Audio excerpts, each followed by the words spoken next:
tired. Not the kind of tired that sleep fixes, the kind of tired that lives inside your bones, inside your thoughts, inside the mirror every morning. You look at your life and something feels missing. You had dreams once, big ones, the kind that made your chest hurt with wanting. But somewhere along the way, you stopped believing in them. You started saying maybe later, then maybe never. You started watching other people live while you waited for your turn. And the waiting became your whole life. This is not a story about someone perfect, not a story about someone lucky. This is a story about someone broken, someone afraid, someone who almost disappeared into their own silence, someone who had to fight, not the world, but themselves. This is the hardest war you will ever watch, because it is your war, and it starts right now. The city does not care that you are falling apart. That is the first thing you notice when you step outside on a morning that looks like every other morning. Gray sky pressing low against the skyline, the air carrying the metallic taste of coming rain. The streets already thick with people who seem to have received instructions you never got. Their footsteps have purpose. Their eyes have direction. They move with the confident, unconscious momentum of people whose interior worlds are not actively consuming them alive. You stand on the pavement outside your building for exactly 4 seconds, and in those 4 seconds, the full terrible weight of your life settles onto your shoulders with the practiced ease of something that has been doing this for years. You are late. You are always late, not because you lack a clock, but because the space between waking and moving has been growing, a widening gulf of paralysis that you cannot explain to anyone without sounding like someone making excuses, which is also, you suspect, what you are. Your apartment behind you smells like the night silence. 3 dishes in the sink, a notebook on the table with 2 lines written in it from 6 weeks ago, when you believed, briefly and foolishly, that writing things down would change something. The 2 lines stare up at the ceiling in the dark. Your heartbeat has had a particular quality lately. You noticed it 3 weeks ago and cannot unnotice it. A flutter of something behind the sternum. Not quite pain, not quite pan. Something that occupies the unclear territory between physical symptom and psychological weather. It is with you now as you join the flow of the pavement crowd, carried along like a stone in a river, the faces around you indifferent and various. A child pulls at her mother's sleeve and points at something you cannot see.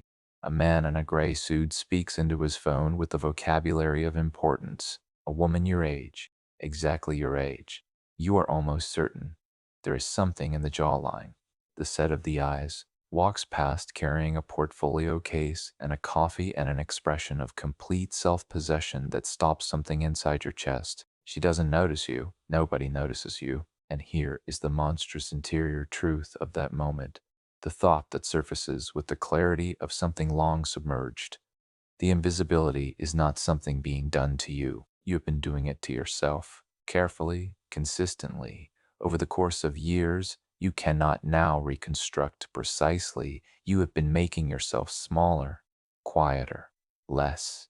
You have been retreating from the perimeter of your own life, like a tenant who has decided not to bother the landlord, not to take up the full space of the apartment, not to hang anything on the walls in case you are asked to leave. The rain begins. Not dramatically. This is not that kind of morning, not the cinematic downpour that announces transformation. Just a thin, persistent drizzle that makes everything look like a watercolor left in the rain. You don't open your umbrella. You walk in the wet and let the cold touch your face and try to feel something other than the hollow, echoing absence that has become the dominant note of your interior life. At the corner of 2 streets whose names you know by reflex after 3 years of this commute, you stop.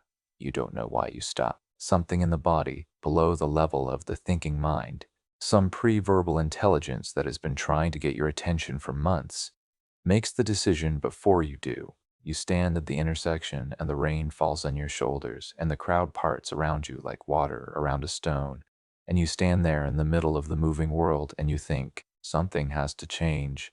Not a plan, not a resolution. Just the raw and desperate recognition of an animal that has been walking in the wrong direction for a very long time and is finally, in the middle of an ordinary gray morning, lifted its head and noticed the landscape is wrong. You are still standing there when the light changes for the third time. The office is 32 floors above the street and nothing like the street in every way that matters. Up here, the rain is theoretical, visible through the floor to ceiling glass as a soft distortion of the city below, but unheard, untouched, aestheticized by distance into something almost beautiful. The carpet is the color of intention. The desks are arranged with the architectural optimism of people who believe that physical layout translates into psychological alignment. Open plan, collaborative, every surface a shrine to productivity. You sit at yours, and the screen wakes at your touch, and the day begins its long, fluorescent insistence. You have been at this company for 2 years and 4 months.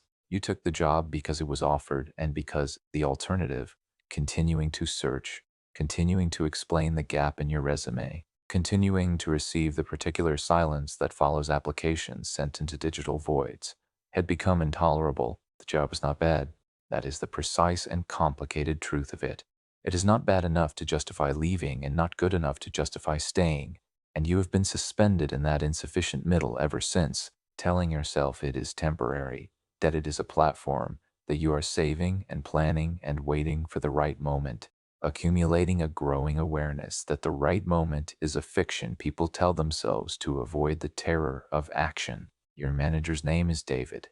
He is not unkind, which is almost worse than if you were, because unkindness would give you something to push against. Instead, he is efficient and occasionally personable and completely indifferent to the specific texture of your inner life, as managers in functional offices tend to be. He stops at your desk this morning at 9:43 and asks about the Hartley report in a tone that carries no malice and no genuine interest either, just the administrative maintenance of workflow. You tell him it will be ready by noon. He nods and moves on. You watch him move to the next desk and the next. The same nod, the same tone, the same maintenance of the machine, and you feel it, the thing that has been building in you for months, quiet as sediment, a profound and almost physical revulsion at the idea of this being the decade that follows. Not the specific desk, not David specifically, the dimension of it. The idea of your particular and unrepeatable consciousness being spent morning after morning on tasks that require the least interesting parts of what you are capable of, in service of outcomes that have no relationship to anything you actually care about. You are not better than this work. That is not what the feeling is. The feeling is not superiority. It is misalignment. The sensation of a key being used not to unlock anything, but simply to turn in a drawer where no lock exists. The waste of it, the particular sadness of a life being used for the wrong thing. You open the Hartley report. The numbers are orderly and correct. You adjust a column heading. You check a figure against the source document. The rain is a gray watercolor 32 floors below, and 2 years of this are behind you. And the question that has been forming in the slow, underground way that the most important questions form is finally close enough to the surface that you can feel its shape from the inside. What are you doing here? Not in this office, not in this job, though the question applies there too. Here, in this life, in this version of the days, in this performance of a person that you have been giving for so long, you can barely remember auditioning for it. Somewhere in the accumulation of compromises and adjustments and decisions made from fear rather than desire, you have arrived at an existence that fits you the way a suit fits someone else, technically adequate, fundamentally wrong. Your phone is in your pocket. In your pocket is the number of someone you called once, 6 months ago, drunk on a rare evening of honesty, a mentor, a former professor, someone who saw something in you once that you have since misplaced. You never called them back after that night. You were sober in the morning, and the sobriety made the honesty seem embarrassing, excessive, the maudlin confession of someone who couldn't hold their wine. You take the phone out and look at the number. You put the phone back. But the looking was something. The looking was more than yesterday. Your childhood comes back to you in the strangest places, in the fluorescent corridor of the office bathroom, washing your hands at 11 in the morning. You catch your own eyes in the mirror above the sink, and the face looking back at you is not 30-something in a company building, but 8 years old in a house that smelled like cooking and competing silences. You don't chase the memory. You've learned not to, but it settles over you like weather, warm and specific. The kitchen table, the smell of something on the stove, your father's newspaper raised between him and the room like a wall with headlines. You made something that week. You remember this now with a sharpness that time has not dulled. A short story, handwritten in the blue notebook your teacher gave the class for free writing, barely 4 pages, but you had read them back to yourself 3 times before school, and each time felt the particular electric certainty of having made something true. You brought it home. You waited for the evening meal when everyone was gathered. You asked, with the terrifying vulnerability of a child offering their interior world to the people who hold the most power to wound it. You asked if anyone wanted to hear it. Your mother said yes, genuinely, and listened with her whole face. Your older brother had already left the table. Your father put down the newspaper. He listened. His expression was the careful, neutral expression of a man who believes encouragement should be rationed, that excessive praise produces softness, that love is best expressed through the management of expectation. When you finished reading, in the silence that followed, he said, "That's nice. Did you finish your maths homework?" And that was all. You are standing at the bathroom sink with your hands still wet, and you are understanding something at 30-something years old that your 8-year-old self had no language for. You made a decision in the silence after that question, not consciously, not with the deliberate architecture of a choice made by an adult mind, but somewhere in the nervous system, in the tender plastic wiring of a young brain trying to map the relationship between expression and safety. A conclusion was encoded. The conclusion was, the things that matter most to you are the things least likely to be received. So you learned to lead with the things that didn't matter, with competence rather than passion, with performance rather than truth. You learned to get very good at the things that earned neutral approval and to keep the things that set you alight somewhere interior, somewhere unexamined, somewhere safe from the specific devastation of being offered and overlooked. This was not your father's malice. You understand that now with the complexity of adult comprehension. He was himself a person shaped by a world that had rationed his own tenderness, and he gave what he had, and what he had was practical love, which is not nothing. But it was not what you needed in that moment, and the gap between what you needed and what was available became a groove, and the groove became a canyon, and the canyon became a landscape you have been living in ever since without clearly seeing it. The bathroom is empty. The fluorescent light buzzes its single, inhuman note. Someone else enters, nods at your reflection, moves to the far end. The ordinary world resumes its ordinary motion, but you carry the kitchen out with you.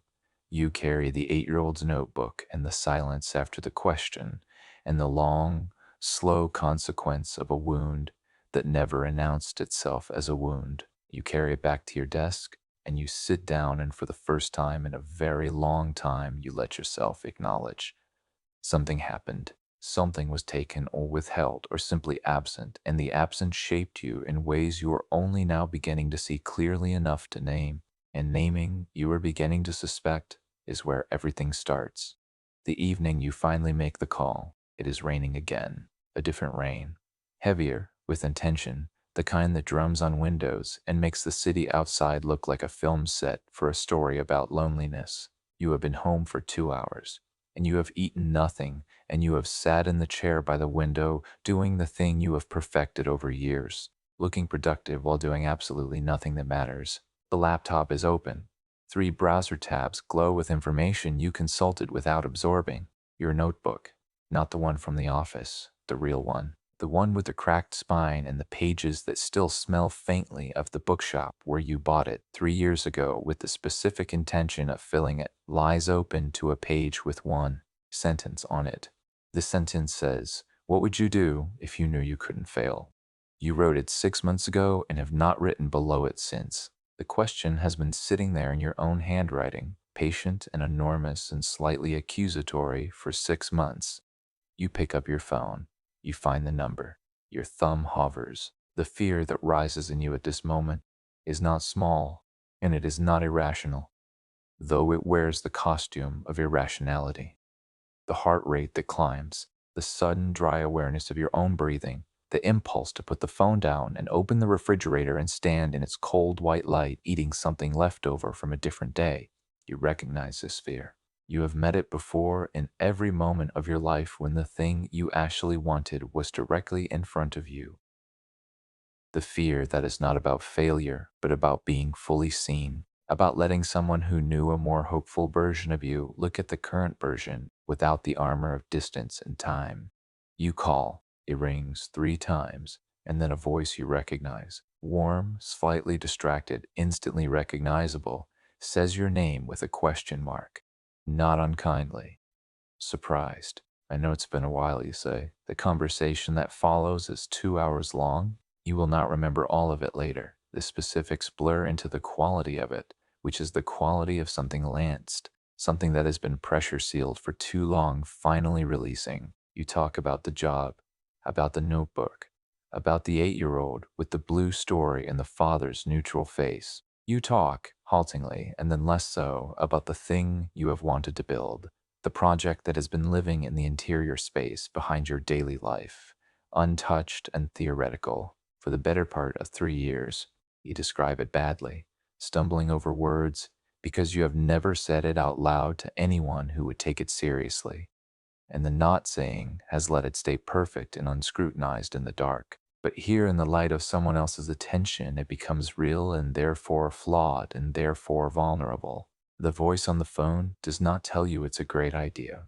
It does not validate with the comfortable thoughtlessness of someone saying what you want to hear. Instead, it asks questions, real ones, pointed ones, the kind that land between your ribs and require genuine engagement. Questions about why, about what specifically, about what you have actually done toward it, and what has actually stopped you. You answer, badly, then less badly. Then it says something you will carry for the rest of this story. The thing that's stopping you has your voice, but it isn't you. You know that, right? You don't know that. But now you need to. You start on a Thursday in October, and the beginning is nothing like you imagined. You imagined clarity, momentum, the cinematic sequence of a person whose decision has crystallized, who moves through early morning light with purpose, whose first efforts carry the unmistakable quality of someone who has found their lane. Instead, the Thursday morning is dark and cold, and the alarm goes off at 5:30, and every cellular argument your body can muster is deployed in service of the snooze button. The clarity you felt during the phone call, which had lasted surprisingly 3 more days, a warmth in your chest that made the office bearable and the evenings feel like potential rather than expiration, has thinned overnight into something more ambiguous and less reliable. You get up anyway. This is the first victory, and it looks like nothing. There are no trumpets. The bathroom is cold, and the mirror shows you a face that is sleep-creased and unconvinced. You make coffee in the dark kitchen, and you open the notebook, the real one, the cracked spine one, and you sit at the table in the pool of lamplight, and you begin. What you write is not good. You know this immediately, in the way that anyone who has ever aspired to excellence in a craft knows their early work, not through vanity or self-hatred, but through the simple, devastating operation of taste. You have enough exposure, enough reading, enough internal understanding of what quality looks like to see clearly the distance between what you are producing and what you want to produce. The sentences are clumsy. The ideas are half-formed. The voice wavers between several different registers as if it cannot decide who it belongs to. You write for 45 minutes. You hate most of it. You close the notebook and get ready for work and spend 8 hours at the office doing the things the office requires. And then you come home and you eat and you open the notebook again and you read what you wrote in the morning and you revise 2 sentences and write 3 new ones. The new ones are marginally less clumsy. You close the notebook and go to sleep. Friday is the same. Saturday you have 3 hours in the morning and you use all 3 of them, and the work is better, and then worse, and then better again, in a way that is not a clean upward curve, but a jagged, irregular oscillation that makes it very difficult to believe in progress. But there is a line at the end of the week that is yours, genuinely, undeniably yours, a sentence that carries your specific thinking in your specific voice and says something that you believe to be true. And when you read it back, you feel the thing you felt, in the kitchen at 8 years old, with the blue notebook, the electric certainty of having made something true. It is one sentence in a week of debris, but it is enough to come back for. And coming back, you are beginning to understand, is the whole practice, not the brilliance of the individual days, but the return again and again to the work, not the quality of any single morning, but the accumulated fact of the mornings, not the talent, which is a given and which talent alone has never built anything, but the showing up, the relentless, unglamorous, unwitnessed showing up. The discipline is forming, tentatively, like ice on a still pond, thin at first, not yet trustworthy, but real and spreading and carrying the possibility of weight. Chapter 6.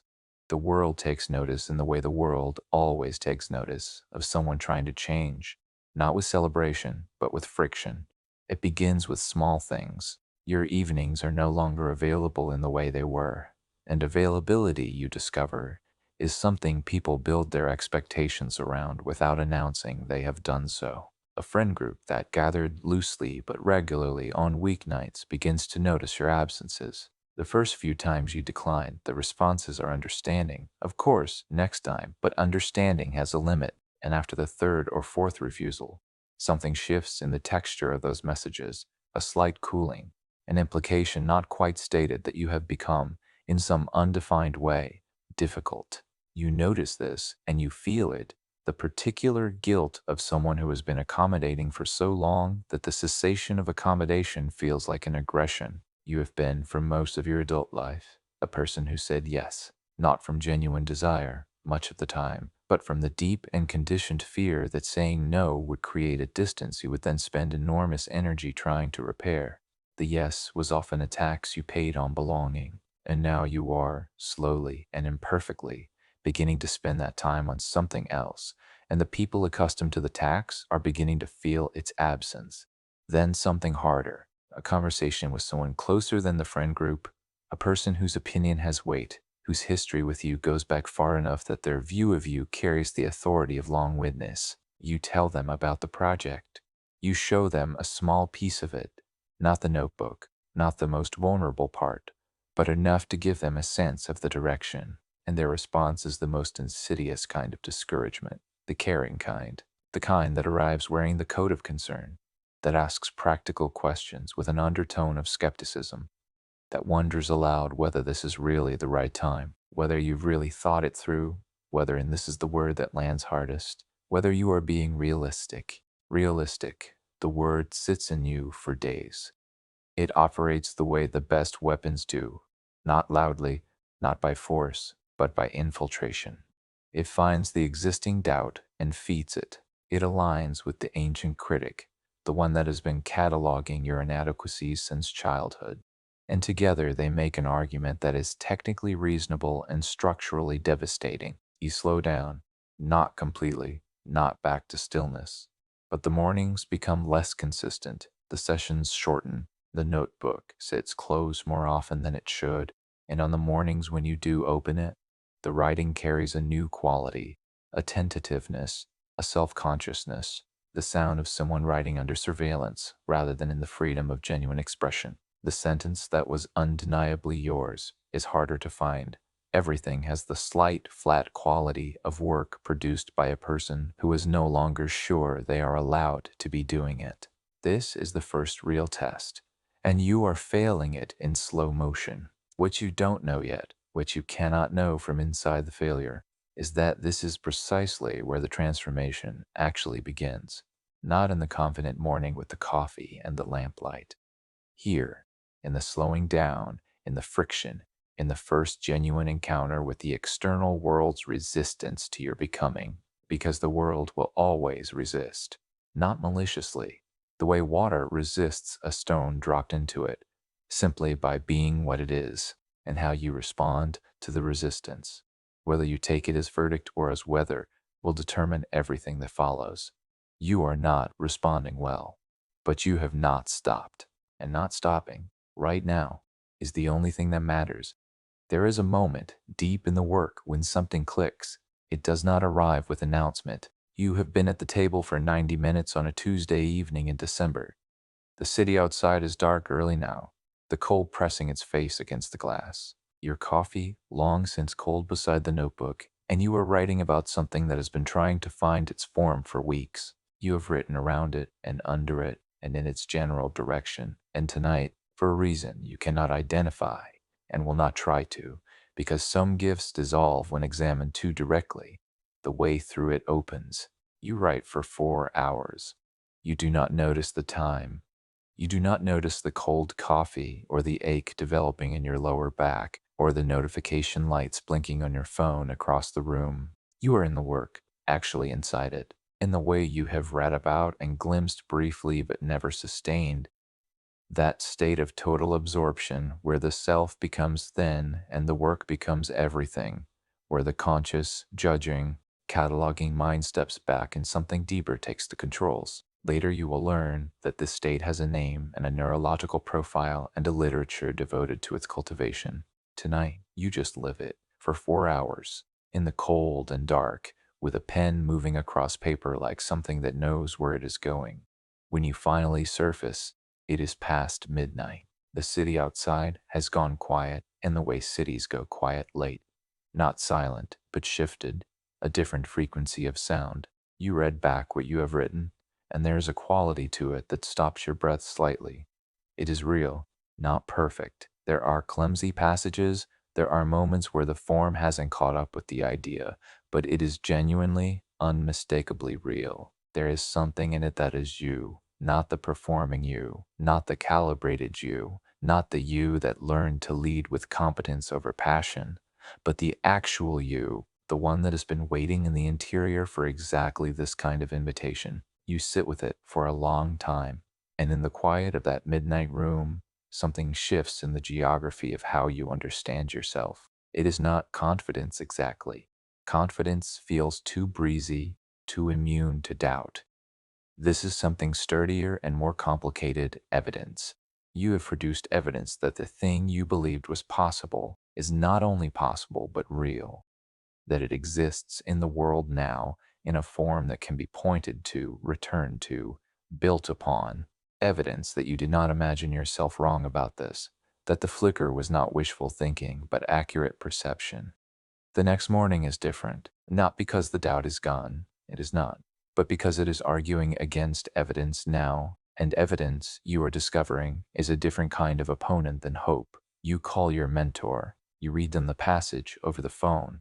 There is a silence on the other end that is nothing like your father's silence after the kitchen table reading.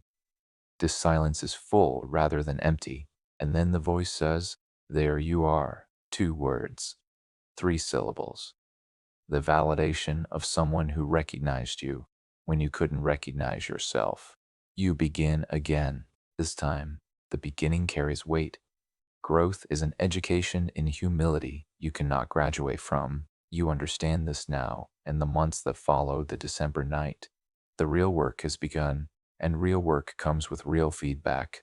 And feedback is an experience that tests the integrity of every belief you hold about yourself. You share the work more broadly, not widely, not yet, but with people whose judgment you have reason to respect, people positioned to see it with clarity rather than just kindness.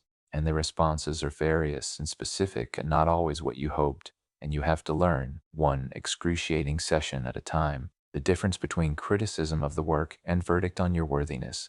This distinction is harder to maintain than it sounds. Every writer, every creator, every person who has ever made something from the interior and offered it to the exterior world knows the way feedback lands in the body before the mind has a chance to process it intellectually. The note about the unclear structure in the second section arrives first as a flush of heat in the face, a tightening in the chest, the ancient reflex of a nervous system that learned to read disapproval as danger. The mind catches up.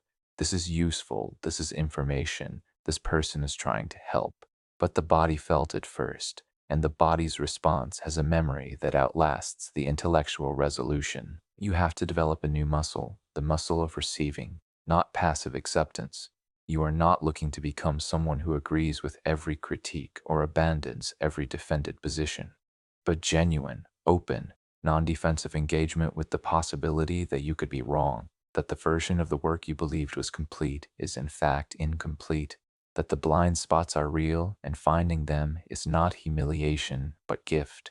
This muscle is built slowly into failure. You respond defensively in one session and lie awake afterward reviewing your own reaction with the particular self-disgust of someone who knows better. You overcorrect in the next, agreeing too readily with criticism you don't fully believe, performing a humility you haven't earned, and the work suffers for it. You can hear the life going out of it in the revision, the voice becoming tentative and accommodating where it should be certain. You are learning the narrow, difficult path between arrogance and deference, between defending your vision and being imprisoned by it. But you are learning, and the work is changing. Week by week, session by session, the thing you are building is developing density and specificity. It is accumulating the weight of something that has been genuinely worked. The early exuberance has given way to something less exciting but more durable. Craft, the slow, unromantic, daily practice of making something better, of caring enough about the integrity of the work to do the unglamorous revision instead of the excited first draft, of choosing the right word over the almost right word, because the difference matters, because precision is a form of respect for the reader and for the truth. You are in the apprenticeship, the long, invisible, unglamorous apprenticeship that every mastery requires and that no one talks about in the success stories. You are in the years of becoming, the years that look from the outside like nothing and feel from the inside like everything, like the most alive and difficult and necessary years of your life. You would not trade them. You realize this on a gray morning in March, the notebook full for the first time in your life, beginning a second one with the particular sacred feeling of a cleared field. You would not trade these months, the discipline, the friction, the feedback that stung, the midnight sessions, the uncertainty, all of it, for the comfortable nothing of where you were 2 years ago. You have become someone who builds things. The building is not finished, but you are a builder now. Then the chaos arrives, and it arrives all at once. There is no single catastrophe. It is not that clean. It is a convergence. The way floods happen, not from one source, but from many points of saturation reaching their limits simultaneously in the space of one brutal, particular month. The architecture of your life develops cracks in every wall at once. The job, which you have been tolerating with increasing awareness of its toll, reaches a crisis point when a reorganization places you under new management, a structural change that rearranges the already inadequate conditions of your daily work into something genuinely untenable. The new dynamics involve a personality conflict that is not dramatic, and therefore is not easily resolvable, just the slow, grinding incompatibility of two different approaches to the same work, the kind of friction that generates enormous heat in exchange for almost no productive energy. You go home on the evenings of those weeks, carrying the specific depletion of someone who has spent the day in a low-grade conflict, and that depletion sits in the space where your creative work lives and makes the notebook feel impossibly heavy simultaneously, because the universe apparently does not believe in scheduling its tests with any regard for your current capacity. A relationship fractures, not cleanly, not in the way that clean endings announce themselves and allow for grief to be properly organized. It fractures in the slow, sad way that things fracture when two people have been growing in different directions for long enough that the distance between them is finally, unmistakably, greater than either of them can close. There are conversations that last for hours and resolve nothing. There is the particular loneliness of being in the same room as someone whose presence no longer reaches you. There is an evening when you say something that is more honest than either of you is prepared for, and the honesty opens up the thing that the kindness had been covering. And what is underneath is not cruelty, but the much more difficult truth. You have become different people, and money. Always money, the blunt and merciless variable that does not adjust itself to the emotional weather of your life. The numbers in your account have a conversation with the numbers of your obligations, and the conversation is not hopeful. The project you have been building does not yet generate income, and the income you do generate is attached to a job that is costing you more than it pays. You make mistakes in the middle of all of this, real ones. You make a decision about the project from a place of panic, a shortcut, a compromise of something you believed in, rationalized in the language of practicality but actually made from fear. You lose the confidence of someone who is beginning to believe in you. You miss a deadline that mattered. You say things in the relationship conversations from the raw, unguarded place that exhaustion opens in you, and the things you say cannot be unsaid. The month ends. You are sitting in your apartment alone. The relationship ended with the sad finality of things that have been ending for a long time. The job situation unresolved and wearing. The project uncertain. The account balance is specific and concrete pressure. The city outside your window goes about its ordinary business with its ordinary indifference, and you sit in the specific silence of a life that has simultaneously broken open along all its lines and feel something that you have been afraid of feeling for the entire journey. You feel like giving up, not as a passing thought, as a genuine, weighty, fully felt option. And you have to sit with that. You have to let it be real, because the people who tell you to simply refuse the feeling, to override it with positive thinking and forward motion, they have not sat in this specific room, in this specific silence, with this specific weight, and their advice, however well intentioned, does not fit the shape of this moment. You sit with the giving up feeling. You do not give up, but you sit with it honestly. And that honesty, the refusal to pretend the darkness isn't dark, is the beginning of the next thing. Grief is a room you have to stay in. You stay in it for 3 weeks, not immobile. You continue to work, to eat, to navigate the days. But there is a quality to those weeks that is different from anything before, a gray and muffled quality, as if the world is being experienced through glass. The mornings are the hardest. You wake into the full awareness of what has changed before your eyes are fully open.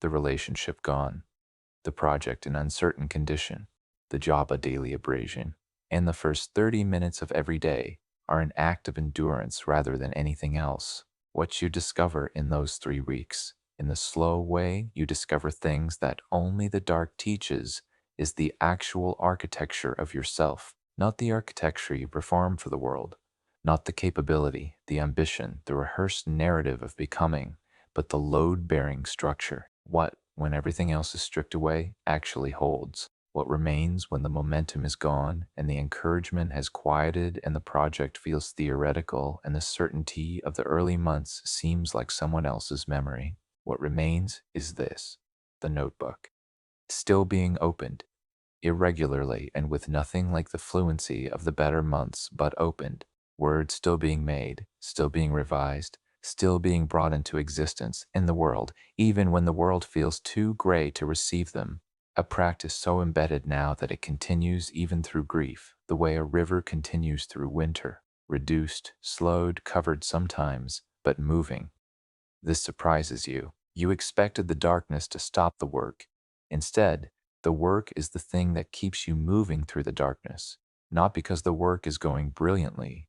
It is not, not because you are inspired. You are not. You are writing from the bottom of yourself, and what comes out is dark and honest and rough and sometimes very real in the way that work written from the bottom tends to be. But the act of it, the returning, the daily evidence that you have not abandoned the commitment to yourself, is a kind of anchor, a proof of continued existence, a line drawn through the days that says, I was here, I was building. You call your mentor in the fifth week, not in crisis this time, in the calmer place that follows crisis, the place where the rubble has settled enough to see clearly. You describe the month without drama. You describe what you lost and what you didn't lose, and there is something in the way you describe it, a steadiness, a groundedness, a quality of someone who has been in the fire and not been destroyed, that your mentor comments on. You sound different, they say. You ask how. You sound like someone who knows who they are. You don't fully believe them, but you hear it, and the hearing of it deposits something in the account of self-trust that you have been building, deposit by deposit, for months. The grief room does not have a door that opens from the inside.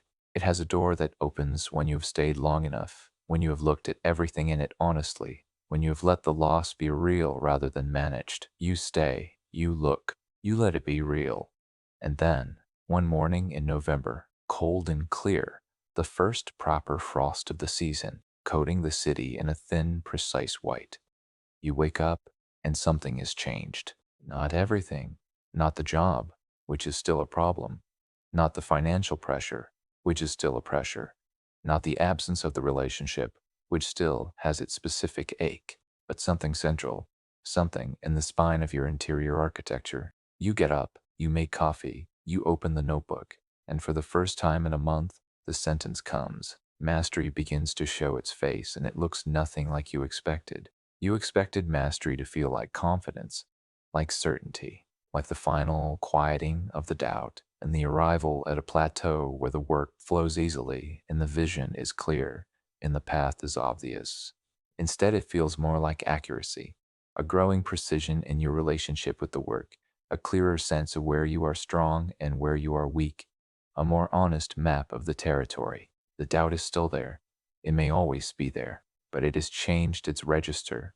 It is no longer the doubt of someone who fears they don't belong in the work, but the doubt of someone who knows the work well enough to see exactly where it falls short of what it could be. This, you realize with a start, is a completely different experience of the same feeling. The doubt that nearly stopped you in the beginning was existential.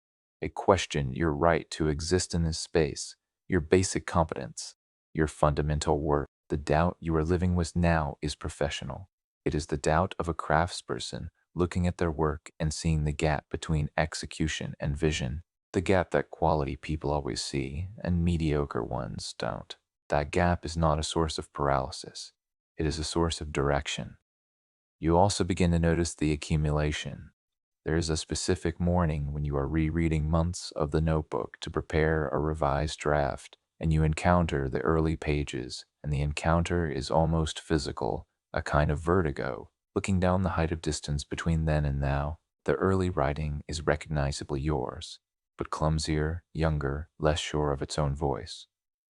There are ideas in it that are right but underdeveloped. There are passages that you had thought were finished and can now see are just outlines of what they wanted to be. And the seeing of this is not painful.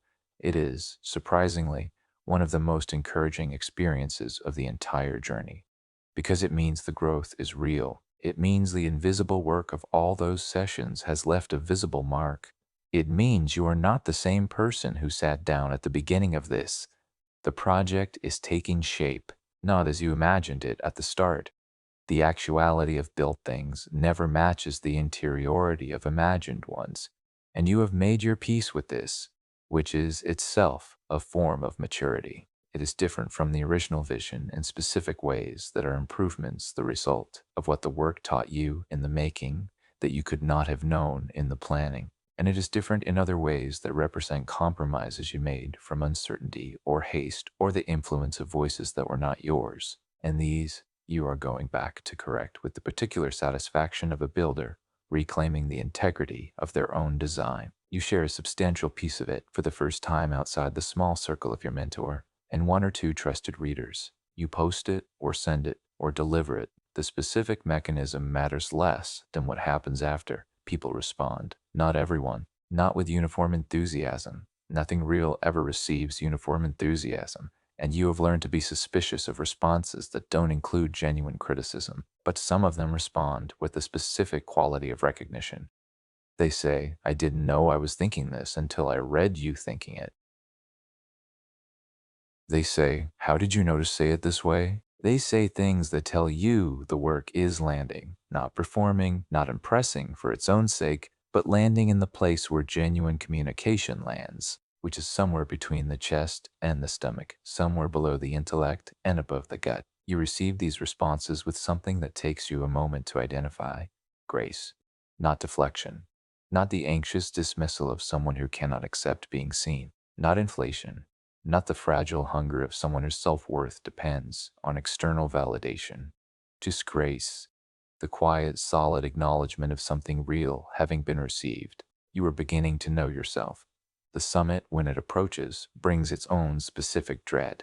You are close to finishing the first major piece of the work, the thing that has been growing in the notebook for over a year, the thing you started on the October Thursday with the cold alarm and the gray morning. the thing you have revised and lost faith in and found again and built through grief and discipline and all the invisible months of becoming. You can feel its shape now the way. You can feel the shape of a room in the dark, imperfectly but truly, with the particular confidence of someone who has been living in a space long enough to know its dimensions. And the closer you get to finished, the more afraid you become. This paradox is one that no one told you about, and you were not sure you could have believed if they had. The fear at the beginning was the fear of inadequacy, the fear that you had nothing worth building. The fear now is the fear of completion, the fear that once you finish, the work will have to exist entirely in the world without the protection of being in progress. While it is in process, it is shielded by the possibility of becoming. Once it is done, it is simply what it is, and what it is will have to stand without the context of your intention, your effort, your interior understanding of what it is trying to do. You delay, not dramatically. You are not the person you were, the one who could postpone indefinitely without awareness, but you find reasons, a section that needs one more pass, a structural question that requires more thought, a hesitation over the ending that is partly genuine craft concern and partly the ancient, formidable resistance of someone about to cross a threshold they cannot uncross. Your mentor sees through it immediately. You're stalling, they say, not unkindly, but without cushioning. You don't deny it. The work will never feel ready, they say. Ready isn't a feeling. Ready is a decision. You sit with this for several days. You turn it over. You examine it from the angle of resistance and find, underneath the resistance, a truth you have been circling for weeks.